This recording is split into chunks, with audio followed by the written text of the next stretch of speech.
spy isn't as glamorous as I thought.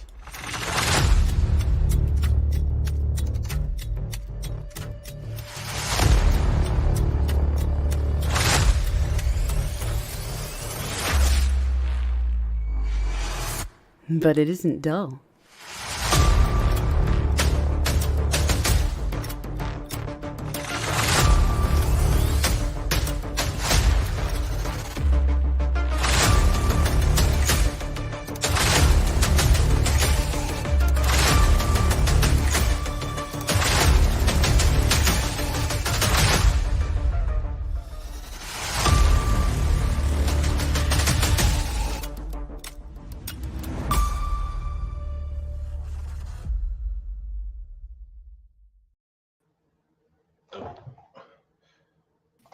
I forgot to put you back in the stream. Oops. This week, on this very special edition of Critique Corner with Daniel Parker and DB Fastbinder, I provided the technical snafu right at the start of the stream. But in this case, it was what they call an ID10T error. I was closing my various windows in preparation of sharing, and I closed the one that contained the stream. Yeah. Well, it happens. Yes. But yes, welcome to another episode of Critique Corner. We appreciate you all coming in to join us. Hello, Ninja. Yes, hello, Ninja. Good to see you. So if you're new to us, new to the show, what we do is we start off with our thing of the week, which is something that we've been consuming for the past week. Then we get into a little weekly box office analysis, and then onto the topics. Yep. While I could never claim that we're going as in depth as say Midnight's Edge or Valiant Renegade, both two excellent channels, we kind of are approaching this from the perspective of how are things going business wise? How is this impacting things that we like and things that we don't like? And because you can kind of predict the way things are going based on how much money is made, yes, and also based on what expectations are. Mm-hmm. Yeah, as a accounting professor of mine in college would say, follow the money. Yep. Yeah. It's usually how it is. But yeah. So getting into our thing of the week, I will of course go first. And I watched, finally got around to watching season 3 of The Boys. And I have some thoughts. First off, as somebody who hasn't seen it, do I spot a Bones there? Yes. He's actually really the only reason I tune in to watch it, or tune into it, because I like Carl Urban. He was probably the best part of the Star Trek reboots. I thought he embodied the character of Bones McCoy better than the other actors embodied the other characters. Mm-hmm. Although I would say I thought Anton Yelchin was a decent Chekhov. Yeah, but I mean, let's be honest here. Chekhov wasn't the most developed character originally. That's true. What do people know him from? Not really anything from the original series. They know him from Nuclear Vessels. Nuclear Vessels, yes. Yeah. But yeah. So this show. And I liked him and I liked Carl Urban in Judge Dredd or Dredd. Oh yeah, that was a criminally underappreciated movie at the time, but I think I can understand why it's criminally underappreciated. Yeah, it's definitely a niche movie. But what I liked about that was he never took his helmet off. Yep. So he's he's not an egotistical actor who always has to have his face seen. Unlike certain people whose movie I may have reviewed. Oh yes, yeah. But yeah. So The Boys picks up a year after season 2, and I probably should have gone back and watched season 2 because I didn't really. I kind of remembered what happened in it. They did do a little recap for people who couldn't be bothered to go back and watch season 2.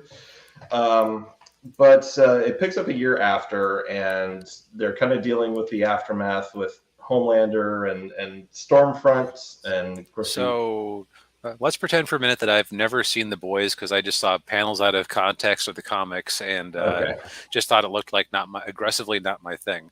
How would you elevator pitch the show? Okay, so elevator pitch. The Boys is it centers on a group of I would say vigilante government agent type people who are going after corrupt superheroes, because they live in a world where the superheroes are basically product. They're marketed and sold to people, and so the big group is the Seven, and they're all pretty much all of them are just total a-holes.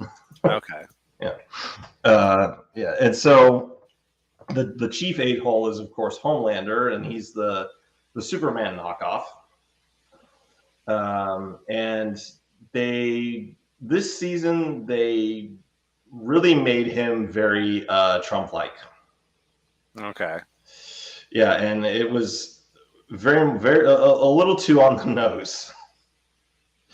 With his, he'd go on about, like conspiracy theories and, like all this stuff.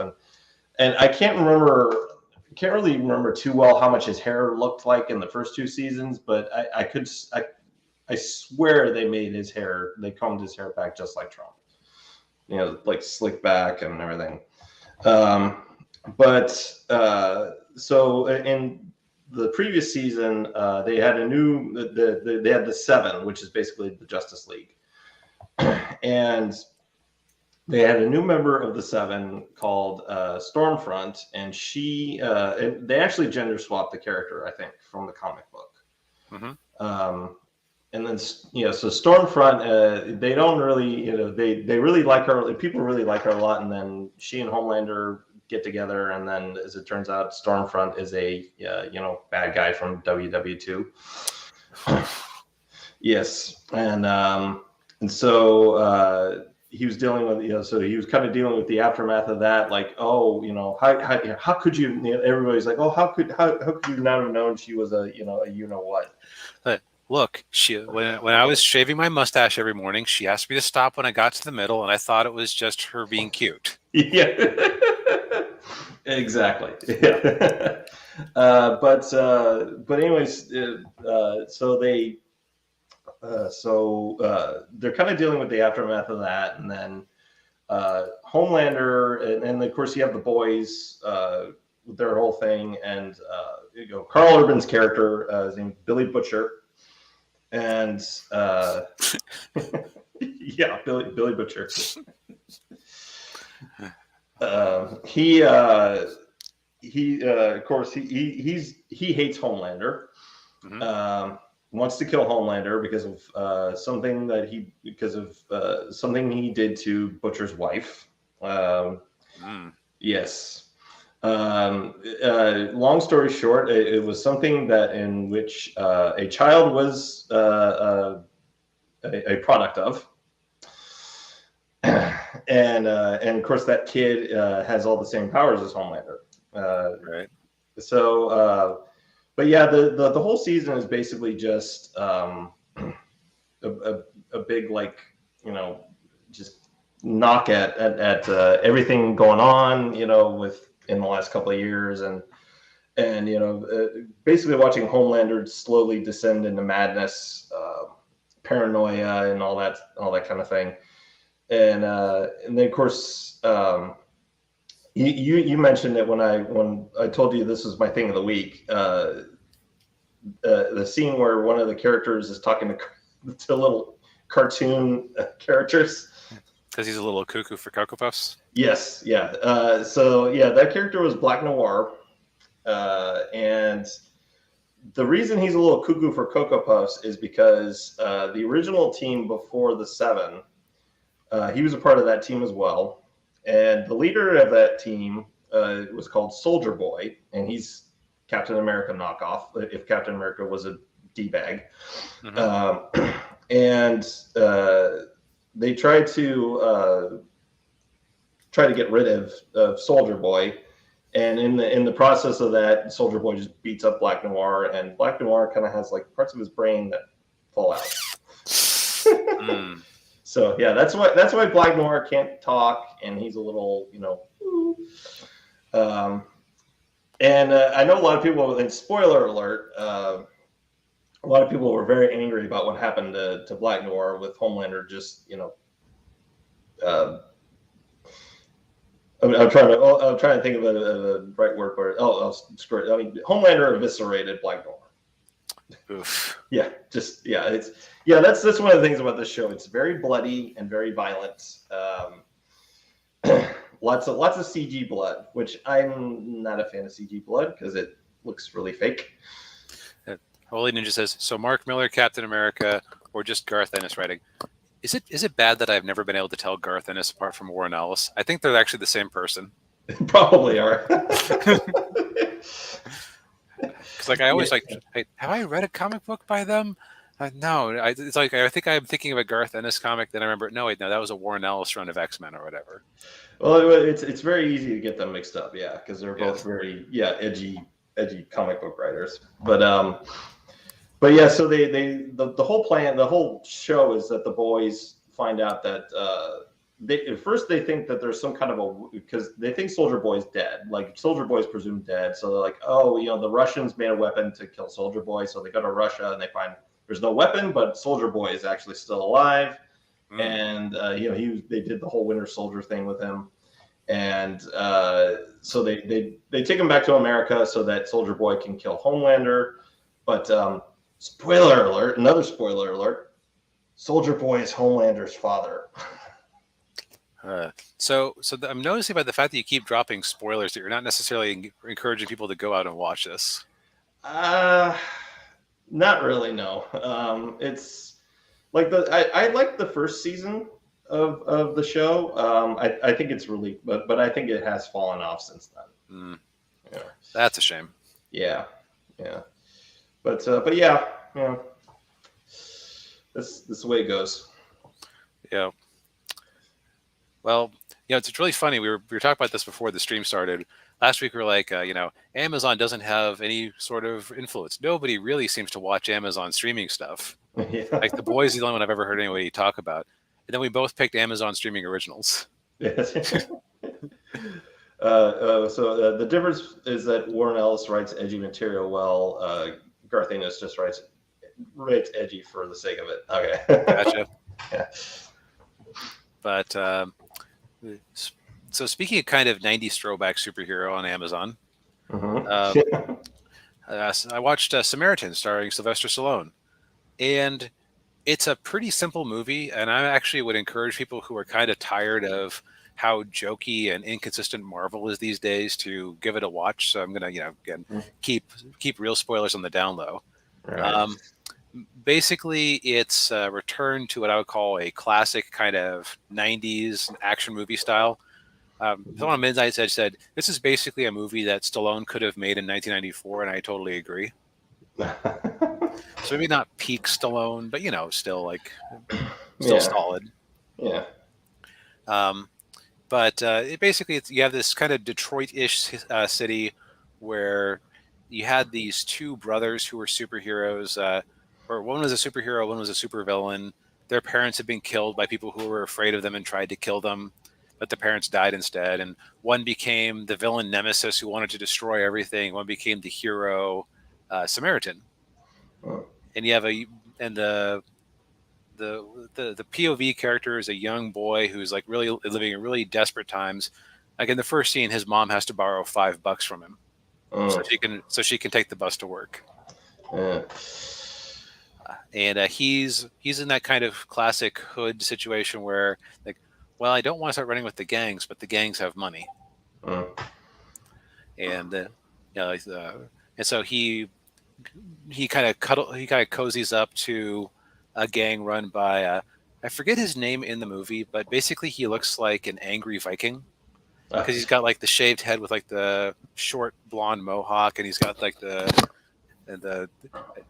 mustache and the and the tied off beard, and so it's like it's a very intentionally going for that sort of Norseman look. Yeah.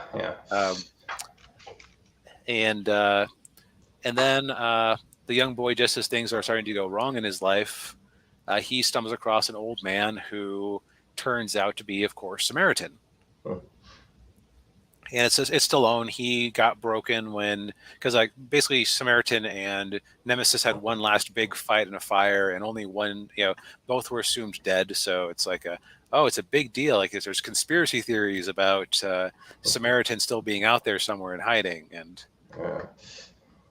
so now there's some plot twist, there's some back and forth, but basically the gang leader wants to take Nemesis's hammer, which there's a lot of things they don't explain in this movie. Like Nemesis made a hammer that had all of his anger directed into it, and it was the only thing that could kill Nemesis, or excuse me, that could kill Samaritan. It's like, how did he do that? I don't know. But he like the gang leader finds this hammer, and he finds Nemesis's old mask, and he starts kind of doing a Avatar, The Last Airbender, Legend of Korra season 1 thing, where he starts rabble rousing the citizens to like take the city back, but he really just wants to destroy everything. Kind of the Amon thing for. And now I won't go into it further than that. There are some twists that are interesting. There's some world building that's interesting, but most of all, there's not a very long movie, because the first part is set up to eventually seeing Stallone just go ham as a semi-invincible superhero against a whole gang of people in a burning building. Like there's a lot of great set pieces. At one point, like they'd used a grenade to try to kill him earlier, and the guy pulls out another grenade, and he just takes the hammer and he just hammers the grenade into the man's torso where it explodes. If that does not sell the movie right there, it is not your type of movie. Yeah. So I give it like a good recommend. It's on Amazon streaming. If you pay for shipping, might as well. You're paying for that movie anyway. Yeah. I'll that sounds like right up my alley. Yeah. Well, it's a good thing that they had a good movie come out on streaming, because, boy, nobody went to the theaters last weekend. Oh wow. 8.8 or 6.8 number. First place went to one that made 6.8 million. Oh. Like this is a slow August. It's been a good summer up till now in terms of box office, but just a slow ass August. Yeah, man. Major things here. Beast fell quite a bit, although it's doing marginally better than Dragon Ball Super. I think Dragon Ball Super was always going to have like a really front-loaded performance, just because if you like Dragon Ball Super, it sounds like it's, how to put it, I do not believe that I've seen all of the Dragon Ball Super movies in theaters. These are canon. These aren't like, oh, we're going to make up a villain. We're going to make up a villain just for this movie, and it has no impact on anything. Dragon Ball Super movies are always, hey, we're going to use this to reintroduce things, and we might retell the story later in the TV show. Just more spread out. And I'm glad to hear that you liked it, Ninja. I need to see that before it leaves theaters. Yeah. Well, wait a minute. Did they re-release Rogue One in theaters? Where are you seeing Rogue One? Down below at 14. Oh, that's right. They did. They came out with it because Cassian Andor is coming out, so they wanted to kind of remind people what was going on there. Okay. So hey, you know what? Good job making. I convinced people to go to the theater to see something they can watch on Disney Plus for free. Yes. The other interesting ones that are kind of out, they did has the Jaws re-release come out yet? Or no, that's coming out this weekend. That's right. Okay. And so is I know E.T. the Extraterrestrial. Oh, E.T. Huh. Oh yeah, that's the 40th anniversary. Yeah. So it's a slow August when. Yeah. Well, and Spider-Man: No Way Home's coming back in theaters tomorrow. Okay, Holy Ninja Toad just said something that a lot of Dragon Ball fans would probably want. It's a Dragon Ball movie that Goku's part of the B plot that doesn't interfere with the main plot. Yeah, it sounds like Gohan finally gets to do something cool again. Which I just recently watched through Dragon Ball Super's Tournament of Power with some friends, and boy, Gohan just frustrated me the whole time along. Like, okay, you're supposedly in the top 5 most powerful people in this Tournament of Power. Why aren't you acting like it? Yeah. Why do you keep getting clowned constantly? Yeah. But that's yeah, it. So, like Bullet Train is kind of holding in there. It's it's still making some money, but it's not near profit yet. Beast is like a very low budget movie, so it might actually be able to break even in the box office. I think it only had like a 35 million budget. Yeah, 36 million. 36. All right. So like, you factor in budget in the theater and the studio's cut and things, like it's probably got to make like 100 million to break even. But you sell it to Netflix a few years and you're probably good. Yeah. The advantage of being Sony and not having a streaming service to shill to. Right. Yeah. And of course, Top Gun Maverick's still in the top 5. It has never left the top 5. Almost $700 million, and I'm going to be very if it manages to be number 1 this upcoming weekend, despite the Spider-Man re-release and everything else, I'm just going to laugh. Yeah. Now I would say that so I think we're basically to the end of the summer as far as the movie season goes. Oh yeah. So if we kind of take a look back, big winner of course is Top Gun. Jurassic Park did good. Hey, I know. Jurassic Park did good for itself. Where the Crawdads Sing was actually kind of a sleeper hit. Yeah. Like it's the benefit of not making a lot of money. Apparently, Universal owned the summer because they managed to make like I think it was like $3 billion or it was no, it was like let's see here. Universal rules the world. Okay, for the year, Universal is ahead at $3 billion total for everything. So it's kind of interesting that they've kind of shut out Disney to a big extent. Which, when you think about 2019, where like 8 or 9 of the top 10 movies were directly Disney movies. Yeah, that's. I'm not unhappy about this. No, I'm not.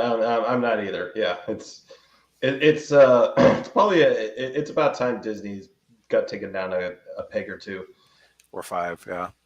Yeah, 5. But I think that some of the lessons you can learn this summer are don't spend too much money on the movie and you'll probably do all right. The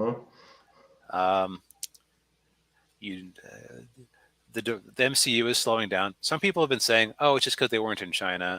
But if you factor in, there's also like massive ticket inflation too. It's like way fewer people are actually going to these things. Yes, yeah, and especially when you have as we were saying before, a streaming platform where 30 to 40 days after the movie's release, it's going to drop on there. Yeah, it's boy, that's a bold strategy, Cotton. Let's see how that works out for him. Like I remember I watched a lot of Warner Brothers movies in 2020 and 2021 just because they were putting them straight to streaming. I didn't have to go to the theaters. Yeah. And since I'm sponging off my father's HBO Max account, which in turn he has because he owns cable, that's a lot of tickets they didn't sell. Yes. Yeah. So the thing I'm kind of sad with Bullet Train kind of underperforming because it was a fairly expensive movie. It's like $86 million. Yeah, it was 85 million. 900. Yeah. They couldn't afford that last 100,000 for to CGI Sandra Bullock up something like they did in Lost Kingdom or Lost City. So, ouch. Sorry, Sandra, that was mean. Yeah.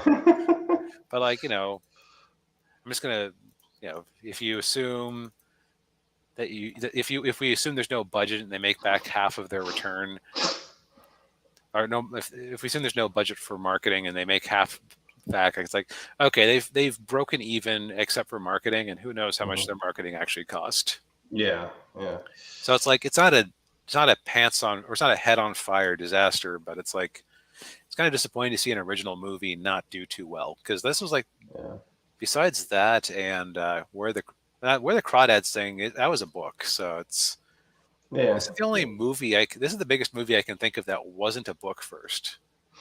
Yeah, or not. Wait, no, excuse me. I correct myself. This was a book first, so it's in the same category as Crawdad. Oh, okay. I had never heard of it, but I just remembered that when the movie was over and I was watching the credits, they said based on the novel by da da da da da. Like, oh, I didn't know this was a book. It'd be interesting to find out how closely the movie follows the book. I would be very curious too, because it's a very visually active movie, or very, very visual action movie, I should say. So it's like, does he have like pages of descriptions of the British guy with like a couple of things staking his way up the glass bubble on the end of the bullet train to climb on after he had fallen out? Like it's an absurd movie. Like it's great. It's not entirely my thing. If you like Tarantino movies and you aren't picky about things being kind of off-brand Tarantino, it's like it's like RC Cola Tarantino. Okay. I enjoyed the occasional RC Cola. But so basically, unfortunately, franchises still rule the day. Yeah. So we're not even Nope underperformed. So they finally got an international release. Maybe that'll help. Oh yeah. Like this was like zero for the longest time. I don't know when that actually happened. But yeah, like a $68 million budget, they're probably gonna do okay for themselves in the long run. Yeah. I don't think I even saw a single ad when I was going to the theaters. Yeah. The only ads I saw were on Twitter. Man, such wonderful advertising place to go. Oh yeah. Advertise. Maybe some bots bought some tickets. Yes, maybe. But so a lot of winners and losers this summer. Unfortunately, we talked about, where does the money lead? More franchises, please. Yes.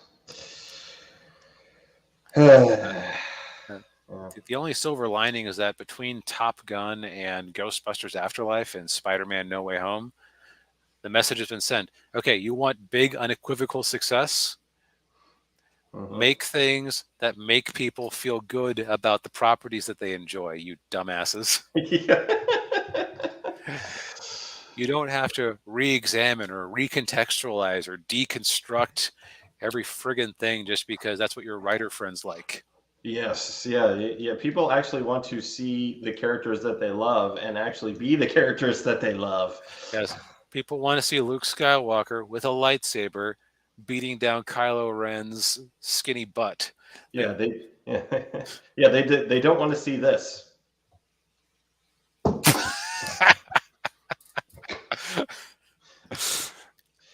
Yeah. Jeez. Yeah. That movie, I actually kind of enjoyed it the first time I watched it, though it kept like getting me and losing me. And then like a friend of mine and I were talking about it. It's like, wait a minute. Yeah. Yeah, same thing happened to me. I'm like, huh. Yeah. But if you weren't a major franchise or tied to something people liked, like Elvis hung in there. Yeah. It's also an interesting environment in that not very many movies were actually released theatrically. I've said this before, but I think that Disney missed an opportunity to do a second chance viewing of the Pixar movies they put straight to streaming. Oh yeah, they could have in August. They could have with nothing else coming out. I mean, they, like you were saying, they could have easily re-released those like 1 week after the other. Yeah, it's like a summer of Pixar. Yeah, let's go. Yeah. Oh well. Yeah. But but yeah, so and I actually was kind of surprised that I'm actually kind of surprised that Universal was the one ahead, but I'd have to go back over the year to see. But again, it's kind of nice to see it's not Disney. Yes. Now, speaking of deconstructing things people like, Yes. so it's kind of interesting how so in our title we talked about a piece that Clownfish TV released, which was basically about how nerd media actually has very few owners, just on the whole, and it's kind of interesting just how all of these websites are kind of crumbling in terms of yeah, basically they're always buoyed up by venture capital. The ads never made them profitable. Well, hey, times go bad and suddenly suddenly the venture capital runs out. Crap, we got to either got to sell out or cut costs or fold. Yeah.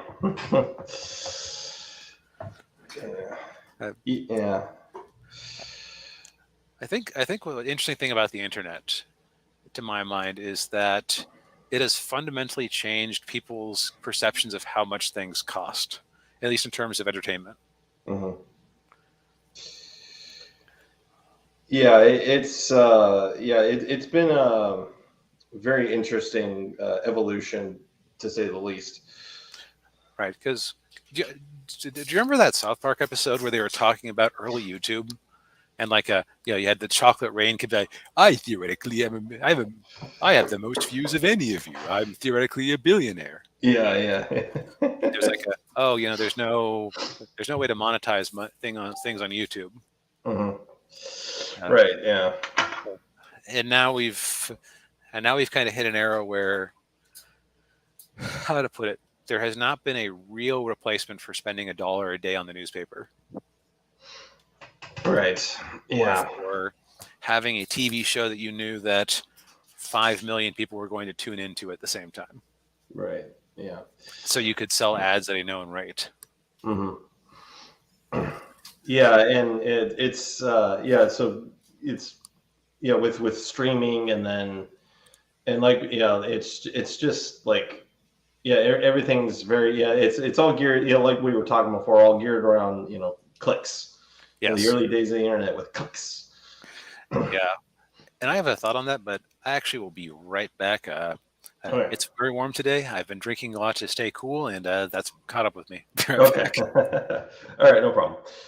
So our first topic is with, of course, the forthcoming Lord of the Rings, the Rings of Power, which I hate that title. I don't know if I mentioned that before. It's a pet peeve of mine to have the same word in the title. I don't. It's just I don't like that. But Ninja Toe, I'm at the point with discussions about Rings of Power where I would rather gatekeep Tolkien from critics on both sides of the issue.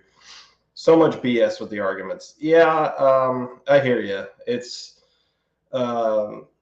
this is one of those shows where it's become so polarizing that it's just like you got two people screaming at each other, and nobody's of course nobody's listening because they're screaming at each other.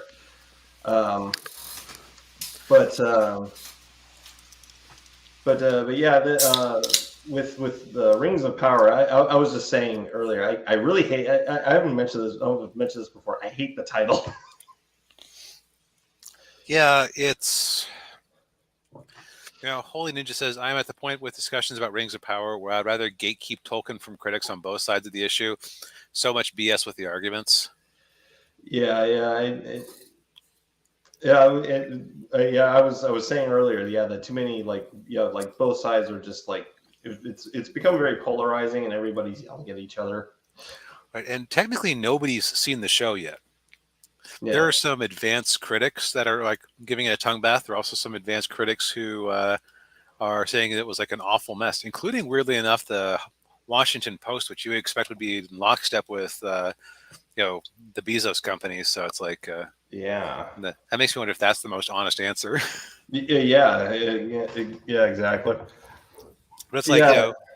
it's like you have like two very different medias that in two different very different ways they see things. It's like oh, this looks great, so astounding it makes the House of the Dragon look amateur. Clownfish TV. Critics roast Lord of the Rings, The Ring of Power in early reviews? Question mark.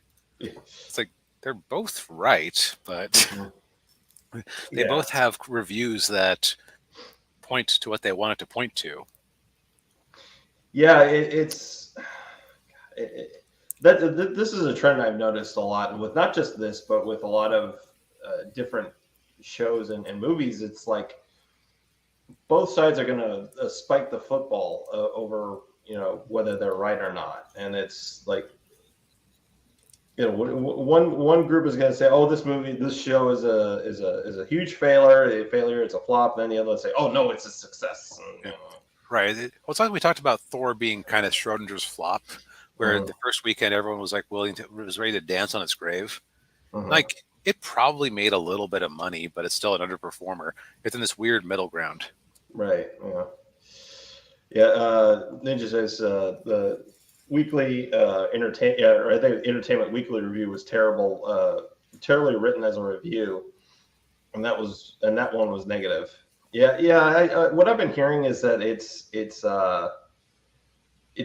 visually it looks great, but everything else is terrible. Like the story's bad, the acting's bad. Yeah. But okay, let me ask you this question in your heart of hearts. Let's say that you had never heard of this before. Like, let's say that just one day you're on Amazon buying, I don't know, protein bars or toilet paper or whatever you buy there, and you see that there is a thing, now out, watch Lord of the Rings, The Rings of Power, and an original prequel or something like that. How interested would you actually be by that prospect? Okay, well, if I knew nothing about it, I would probably be a little curious. Right, like you wouldn't have heard months of, oh, it's a woke nightmare, or oh, here's these fans who say they love it. Yeah. But which is funny because you have these fans who like, oh yeah, we influencers are such big fans of Lord of the Rings. You look up their channels, they never talk about Tolkien, sword and sorcery, Dungeons and Dragons, fantasy, any of the things you would expect. Yeah. Come on, Amazon. You made a cartoon for the Critical Role people. Have them talk about how much they like this. Yeah. You dummies. Yeah. Yeah, really. It's Ninja Joe says I would watch it because I love Tolkien. Yeah, I enjoyed the original Lord of the Rings trilogy. I mean, I saw all three of them when they came out in theaters. Actually, I think I saw all three of them twice a piece when they came out in theaters. In The Hobbit, I didn't hate The Hobbit, but I didn't love it. There's a bunch of I just heard about this of fan edits that turn it into 1 3-hour movie, and I'm almost curious enough to go looking into that. Yeah, I am too.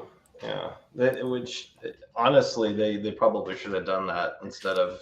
But you see, they got 3 movie tickets out of us instead of 1. Well. Actually, I didn't see any of the Hobbit movies in the theater. So. Well, they got 3 tickets out of me instead of 1. Then. Okay, yeah. well, they did get $20 from me, or I should say $60 from me when I bought the Blu-rays. Right. So, I mean, you follow the money. You see the dollars and cents reason it had to be a trilogy. Yeah. So, I would say like The Hobbit is, if I just didn't know about it and I was on there one day, I don't watch a lot of streaming shows on my own. I don't. I watch it with people, and I actually was excited because I got the extended Blu-rays of the original the real Lord of the Rings trilogy, And I was like, with my group of friends who I watch movies and anime with on weekends, I'm like, "Hey, I got these." And the guy who owns the house that we do it at said, "Oh yeah, my sister made me watch those a bunch of times. Not interested." It's like, oh, because I knew I was not going to sit down to watch a 3 hour plus movie entirely by myself. Yeah. So it's like, oh, well, that was a waste. But Yeah. I mean, they're on my shelf ready to go. But Yeah. so it's like I probably wouldn't have watched it. I probably would have just waited to hear about it. Yeah. Yeah. Yeah. And Ninja Toast is they should have made the Hobbit movies into a 12-episode miniseries. Yeah, Miniseries could work. that could have worked. Yeah. But yeah, this show. I mean, if I do watch it, I'm not gonna watch I'm gonna wait until the whole season drops. Right. Wait until you've heard one way or the other if they've renewed it. Right. Exactly. Yeah. And you know, we were talking about like hate watching the show. Like I don't want to watch this. You know, each episode as they drop just to hate watch it. Right. That seems like a waste of life. Yes, and it just pumps up their numbers. That's it exactly. We want this to go as poorly for them as humanly possible, in my opinion. Because nothing I've seen looks inspiring. Even ignoring the woke nightmare stuff, it's like we know where the story's going. Mm-hmm. Yeah. Where's the stakes? Where's the drama? Do we actually need to see Sauron's rise to power? Do we actually need to see the forging of the rings? Because you know exactly what's going to happen. Because it's not like none of those events. Like they did the best part of it in the opening of the first Lord of the Rings movie. Like, oh yeah, you have a giant Sauron with the rings on his fingers, smashing dudes aside. Oh like yeah. like they're nothing. Like we have seen the best part. Yes. Yeah. Yeah. That God. Yeah. The prologue with the Fellowship of the Ring, that was amazing. Yes. Yeah. To put it like in Star Wars terms, because I always relate media to Star Wars because I'm a man child. You could make the same argument about the prequel trilogy, but there were at least cool things like, what was the Clone Wars like? What what did Obi-Wan what was Obi-Wan like in his prime? But the prequels, like, imagine if the opening movie had been, once there was a Dark Lord named Darth Vader who was dropped into lava by his teacher Obi-Wan Kenobi, and you see like basically you see like a version of the Mustafar fight that they could have pulled off in the 70s. Oh man.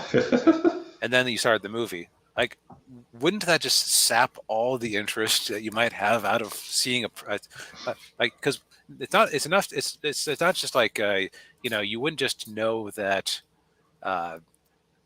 what you knew about the state of the galaxy, you would know the exact scene where things changed. Yeah. So it's like you'd just be waiting for that scene the whole time. Yes. Yeah.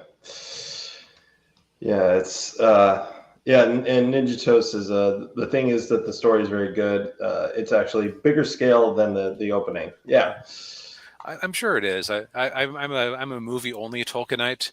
I read through The Hobbit when I was younger. Every time I've tried to read The Lord of the Rings, I lose steam around Tom Bombadil. Yeah. I get a little bit past him, then The problem I have with it is it's written in that really old English, and it's kind of like okay. So you can call me Knuckle Dragger if you like, but that's just how my entertainment works. So yeah, same here. But yeah, it'll the war will continue, I guess, with this show. Now, what's interesting to me is that some people, speaking of House of the Dragon, I'm actually hearing. So I decided to watch Gary from Nerdrotic do his review of episode 2. Now, you know that he made a lot of money railing against the what do you call it? not the Tolkien Song- Society or no, whatever. not even talking about like a Song of Ice and Fire. George R. R. Martin. Yeah, George R. R. Martin. Like, he makes like a movie every 6 months. Yeah. About how, well, it's been another 6 months. Where's our book, George? Yeah. It's been 11 years since the last one dropped. What's keeping you up? Yeah. But so it's like, all roads lead to season 8. So, but he actually had positive things to say about season or episode 2 of that House of the Dragon. Like he said that the effects looked good, the acting was good, there was good subtle writing, and arguably a little bit slow, with plenty of chance to ruin itself. But like he enjoyed himself. Yeah. Which is kind of amazing. Like when you know how biased, like he likes it. He's like such a jaded and former fan. Yeah. Yeah. I've been hearing positive things about House of the Dragon. Yeah, and the other thing too I've heard is that you don't need to have watched Game of Thrones to watch House of the Dragon. Holy Ninja makes a point. Have Brandon Sanderson finish the Song of Ice and Fire books at this point. I wonder if George is just waiting to die before he allows that to happen, because he doesn't want to see the books come out written by someone else while he's alive. Yeah. Yeah, maybe. How old is he? I think he's in his 70s. Okay. Let's find out. Age. He is 73 years old. Okay. And let's be. I'm not to be mean here. I'm heavier myself, although I'm trying to fix that. He's not a healthy looking man. Yeah. So it's like as some people have pointed out, he probably went, okay, do I want to lock myself in a room for months when I could, wake up dead any time now? Or yeah. Yeah. It'll. Yeah. It's. Yeah, I feel bad for. I do feel bad for any Game of Thrones fans out there who really want that last book and probably won't get it, at least not for a very, very long time. Yeah. And so for them, this is kind of a slap in the face, because I believe this is based on a pseudo history of the House of the Dragon that he wrote instead of writing more Song of Ice and Fire. All right. But yeah, it's doing well for him. Although it's hard to gauge actual ratings on anything. Yeah. In streaming. But because streaming platforms don't really release their ratings unless it makes them look good, and Yep. And I guess like to kind of tie these together to like two of our title items together.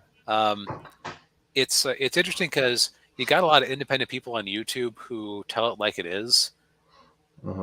I feel like there are some people on YouTube who are intentionally inflammatory all the time because they know it gets clicks. And part of the process but it's like the alternative is you have someone like the Hollywood Reporter or somebody that the industry trusts. Why do they trust the industry? Because they know where their bread is buttered. They know that if Hollywood Reporter were to come out and say early previews of The Rings of Power talk about how amateurish the acting and writing is for this series, and there's nothing interesting here so far. Are they going to get invited to the next thing? Are they going to get access to the writer of the next big show that's coming out that people want to hear about? Yeah. So it's like I almost trust people who are chasing hate clicks more, because when they like something, it's like it's almost refreshing that they like something and they seem surprised. Yeah. It's like, oh, whoa, they actually really like that movie. Oh, okay. Yeah, like if Az from Heels versus Babyface likes something, then man, that means it's achieved something. Yes. There are actually 2 books left. Yeah, it's even worse because he's in theory on book 6 of the series. Yeah, it's like no, probably not happening. Yeah, probably not. All right. Going from the sublime to the ridiculous. Yes. So can we just say that like the people making comic books are like racist, or at least the editors in comic books are racist now? Yeah. So So for those of you who may be listening to this in the background while you make dinner or do the dishes or paint or whatever, there's a picture here of Kyle Rayner, the 90s Green Lantern, in front of a sign that says Viva Mexico with 2 exclamation points, standing in space, holding a bag full of tamales, several of which are drifting out into space. and the sign of the bag says tamales, something Mexico. As part of DC's Hispanic Heritage Month. So, this was kind of a kerfuffle over the weekend, and for once we actually have good news to report on it, because this is not the final cover. No. All right, so backstory. So an artist named, let's see here. Okay, artist Jorge Molina was commissioned to do a Mexican Heritage Month thing for DC Comics. I didn't know that Kyle was Latino, so that's kind of interesting. I didn't know that either. Yeah, apparently he's half Irish, half Latino. So Catholic mixing, I guess. Yes. So this was the original cover, and this is based on a famous painting that's like very important in Mexico. That was called.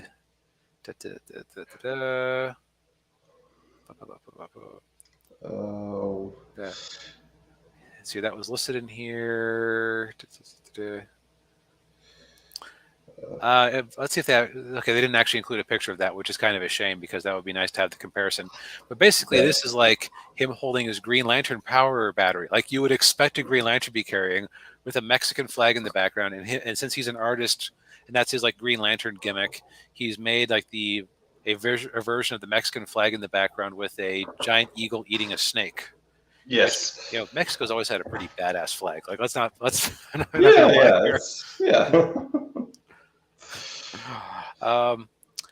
But DC editorial was worried that we might not have the legal rights to make this, and we want it to be more in line with the food theme of everybody else's stuff. So nobody's doing. Is someone doing? I guess that's why I was like, are we doing tamales for one yet? No, I guess Kyle gets the tamales. I don't know. Is Yara Fleur going to be eating a giant burrito? Now you might say, DB, that's racist. She's Brazilian, not Mexican. They don't do burritos in Brazil. Well, do you think the people at DC know that? This is how they thought you could represent Mexican heritage. Yeah. a grocery store bag full of tamales. And this was like this. I think what happened was that the solicits for this came out, and people went to the artist. And the artist said, "I've been trying to be very quiet. I've had a hard time staying quiet about them modifying my cover like this. Let's just say that one has my signature and one does not." But the good news is that they actually have reversed course and are going back to the original cover now after they got shamed enough. Yes. Yeah. I mean, you would have thought that they would have saw what Marvel did with their, what if of Miles Morales as Thor. Yeah, it's man. Come on. Now, you might go, well, it's been a while since I saw Kyle Rayner do anything. That's cool that he's in the comic. So this is Titans United Blood Pact #1. This is just a variant cover. I would say there's like 50-50 chance that Kyle does not actually appear in the comic. No. Because they are really weird with these variant covers. Because they've trained a portion of the audience that they don't actually care what's inside the book because they're just going to put it right into a bag anyway. So it's almost like you're buying limited run collectible art pieces in the form that just happen to have printed material on the inside of them. Yeah. And they've been variant covers are a weird game. Like years back, Marvel. So Jim Lee has been at DC for a very long time now, since they bought his Wildstorm company. A while back, Marvel said, we have all these sketches that Jim Lee did of different X-Men characters. Let's just turn them into covers. And so you had Domino on the cover of a Daredevil comic. It's like, oh, does Domino appear in this issue? No. We just assigned the Jim Lee variant to that one. Yeah, that is not good. That is not a good business practice there. Come on. And they are very lucky that they have Disney and Warner Brothers backing them, or else they would be so screwed. Yeah. At least with the current fools in charge. It's like you make it's man. Yeah. Man. Yeah. Again, like it's nice to be able to report on a happy ending for this one.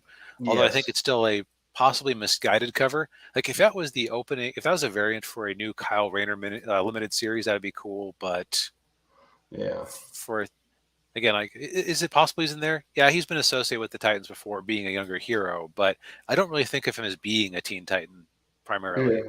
Yeah. I always.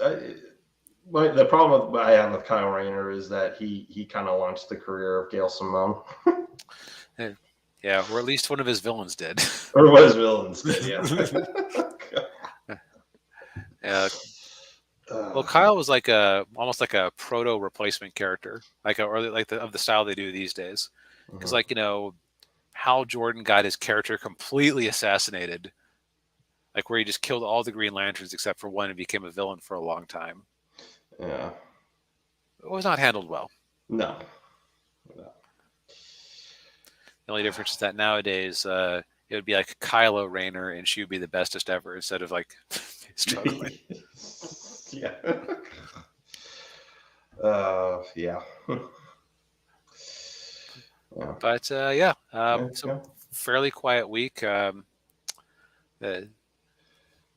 I think this has been an interesting, like more of a meta conversation about it's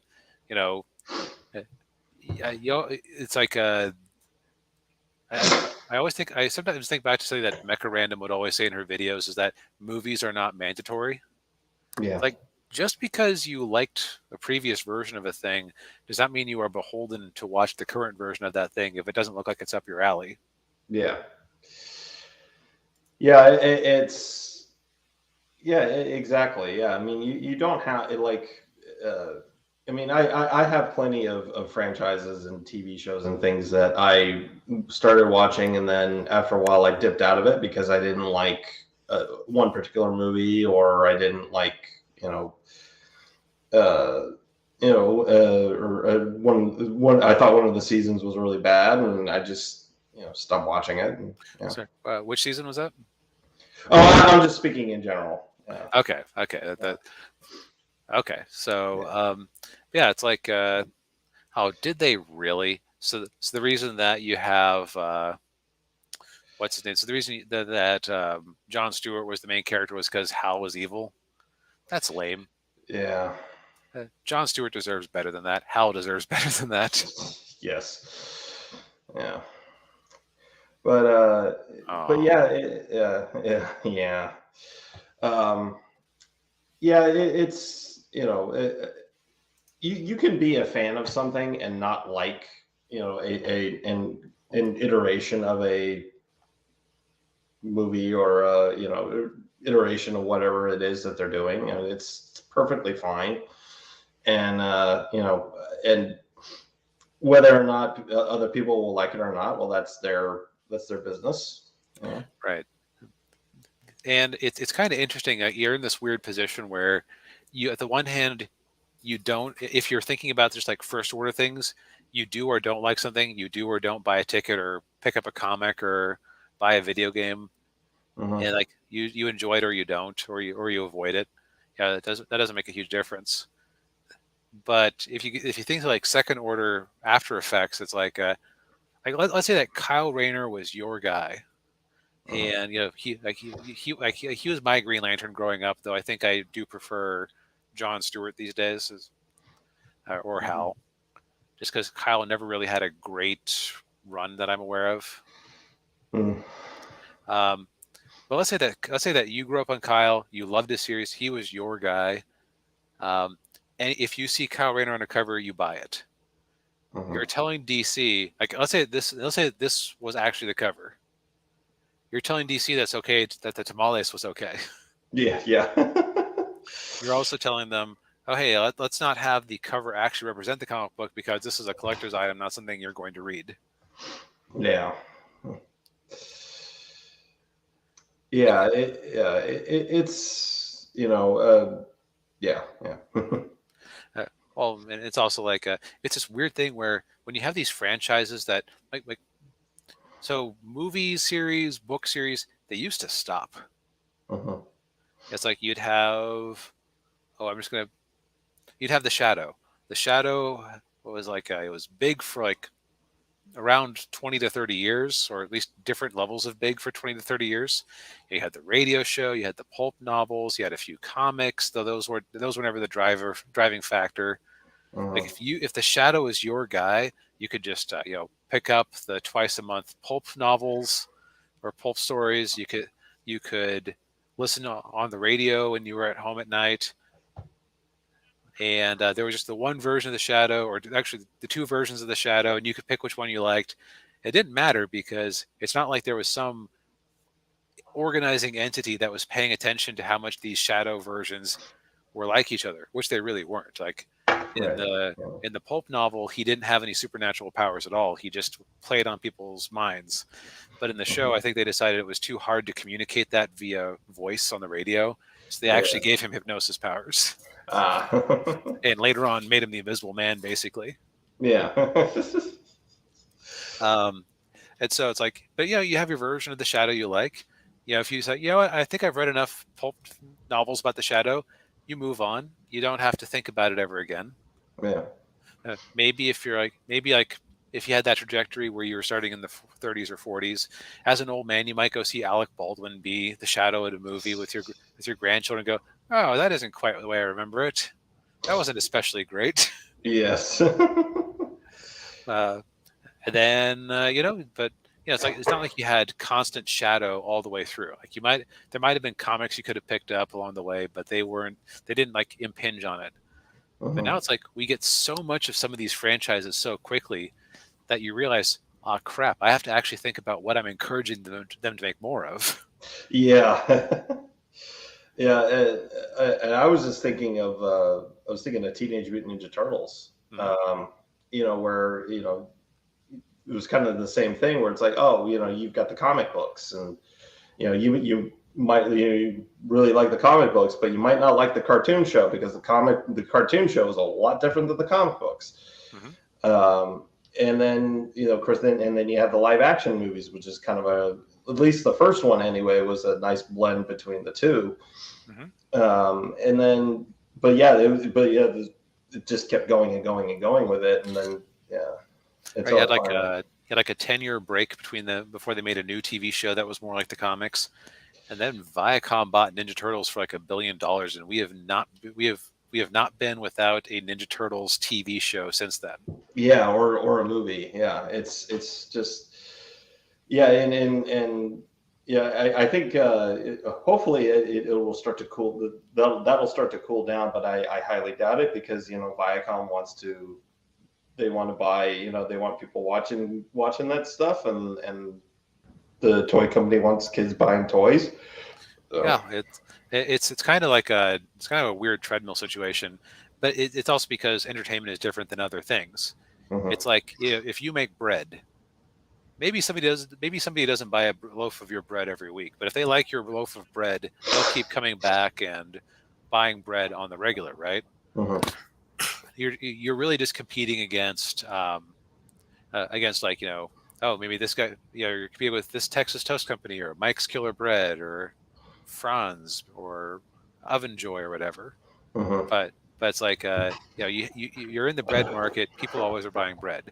You're in the toilet paper market. Maybe you have to worry about that your toilet paper costs too much compared to the next guy's, but you can try to make it better.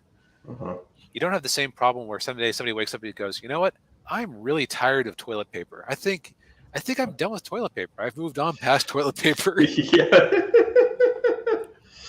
Yeah. And like you're not always having to like try to hook the next generation of people on toilet paper. Right. Yeah. It's like Exactly. no, Yeah. they don't have to be introduced to toilet paper unless they are coming out of like a very remote place. Yes. Yeah. Or it's Demolition Man and they're using seashells. The 3 shells, yes. The 3 shells. So like entertainment, you can definitely run a project, something into the ground. Like, Yeah, pretty easy to do. yeah, it's like you might go, oh well, we're assuming that the kids age out of Ninja Turtles every 3 to 5 years, but it's like, isn't it better if like in the long run you just can make something that a dad or mom who grew up in the Ninja Turtles would be happy to watch with their kids? Yeah. But it's like you have too much too quickly, everything all at once. Yes. Yeah, and that's not always a good thing. Yeah. So I think that, yeah, so it's this weird thing where on the one hand, I shouldn't care if there's a version of Spider-Man that I don't like in the comics. On the other hand, I don't want to give that money because that tells them to make more of it. Yeah. And less chance of a revised version of Spider-Man going to more like I like. Yeah. But like I can control my wallet, but it's almost like I have to worry about everybody else's wallets too. Right. Which can kind of drive you crazy. Yeah. It's like stop financially supporting this thing I don't like. Yeah, exactly. Yeah. Like it's like the other thing about franchises, and then I'll wrap it up. I know I'm keeping us late. That's okay. It's like a Bullet Train. Let's say I had gone to Bullet Train and absolutely hated it. I would have probably been unhappy for a weekend. I would have then, if somebody brought it up, yeah, I heard you saw Bullet Train. How was it? Oh, it was just awful. Which it wasn't, but hypothetical. Yeah. But then I never think about it again. And maybe in 10 years, I watch riff tracks or a commentary track on it. And it's really funny because somebody's making fun of this thing I hated, kind of like Twilight. Yeah. But on the other hand, it's like The Last Jedi. That's a psychic scar and nerd kind that will never really heal. Yeah. Because you don't get, it's not like we'll get Mark Hamill back in 10 years and we'll make another movie. Like, no, you have killed the character and disgraced him. Yes. That is how Luke's story ends now, short of them declaring a mulligan. Yeah. So it's like if Star Wars had just been 3 movies back in the day, we wouldn't have to worry about that. Right. Exactly. Yeah. And of course, old George had to make more movies because he wanted to sell more toys. Yeah.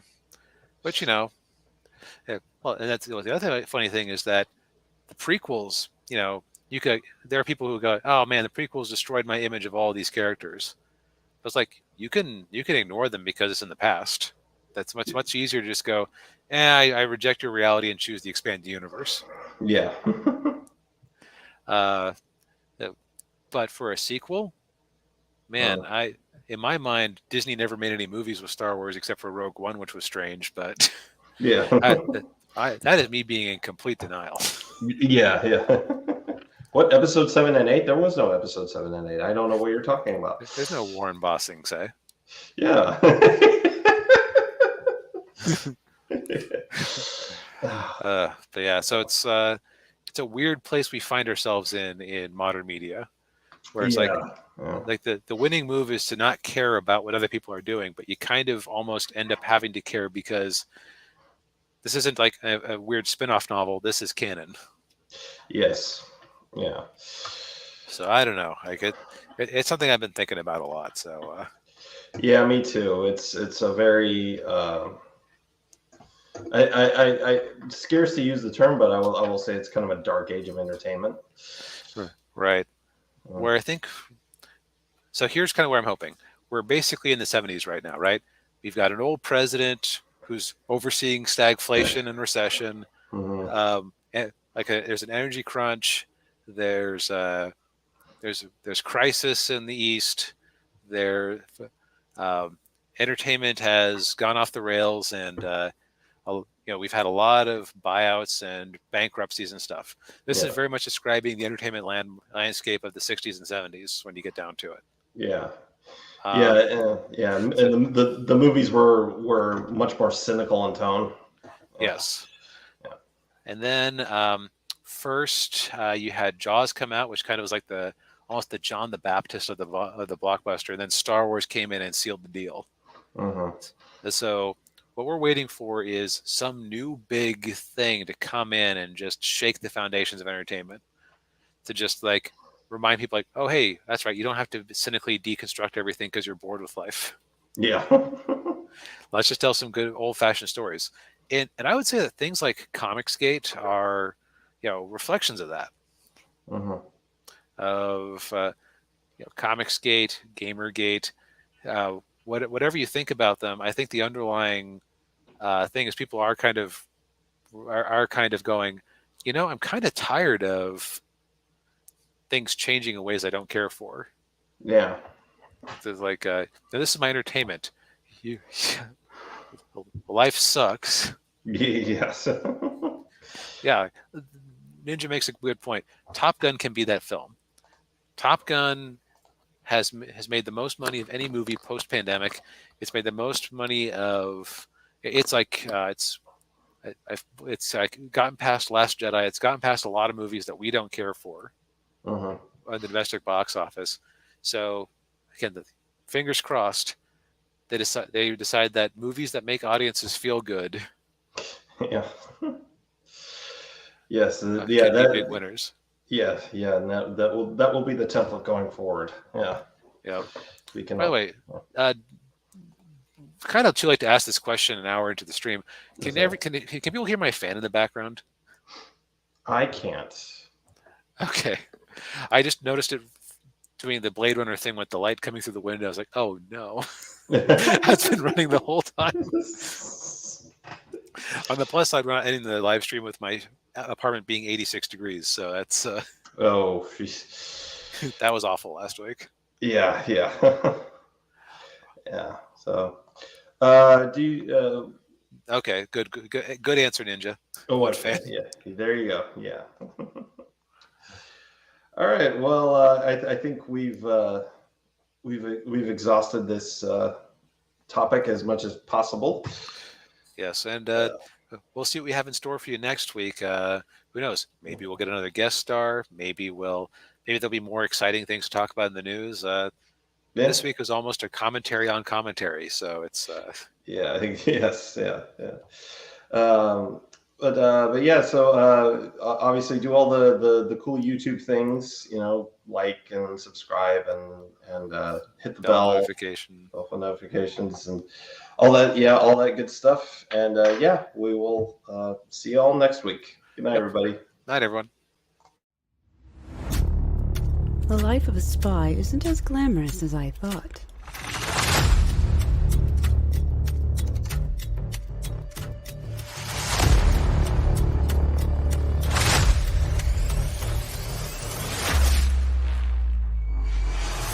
But it isn't dull.